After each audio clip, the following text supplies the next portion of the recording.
Hello， 大家好啊！我叫 Desmond 啊，我入口嘅專業咧就係中國整脊醫師啦，同埋做痛症科為主嘅醫師。咁啊，而家咧我就係德樂太平學院嘅教練啦。咁啊亦都希望可以能夠咧日後咧可以幫到喺大家係痛症方面嘅疏解啦。如果有需要嘅，可以揾德樂太平學院啊葉師傅去諮詢。多謝你。咁啊，今日咧有個學員咧，咁啊腰痛。咁啊，去拍咗個磁力共振，咁啊，但係咧佢就唔係好明白，所以今日咧想揾我做個諮詢，解釋俾你聽咧，而家個情況係點樣嘅。好啦，咁啊呢個學員咧，嗱睇翻咧，咁其實佢本身咧就係做一個職業司機嘅，咁啊職業司機咧好常態咧坐嗰陣時咧會坐得比較耐啦，咁同埋咧個腰椎嘅部分咧會向前會比較多嘅，呢啲好多職業司機嘅職業病嚟嘅。好啦，嗱咁我哋睇翻嗰張片先，嗰張片咧而家講緊咧 L3、L4、L5 同埋 S1咧呢個有呢啲情況會發生咗。嗱我講講咧，嗱呢個就 L3啦，呢個 L4，呢個 L5啦，呢個就 S1啊嗰個底椎嘅啦。咁啊大家會細心睇睇咧，嗱呢個位咧係有少少突咗出嚟嘅，突咗出嚟嘅係啦。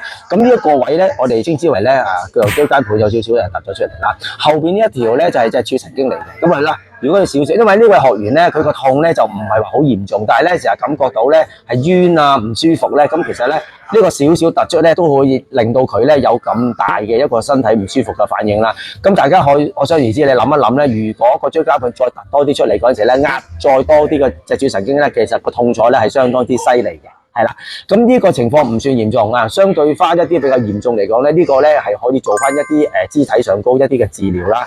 或者係周邊嘅肌肉嘅一啲鬆解啦，最主要就會訓練翻佢一啲嘅 exercise 嘅咧，令到佢呢個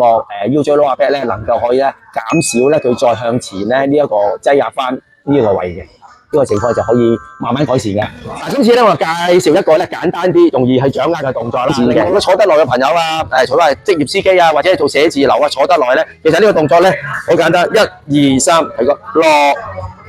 呢個動作咧先成日做嘅呢個動作，係啦咁樣，跟住望前邊啦，輕鬆啲，係啦，然之後吸氣，呼，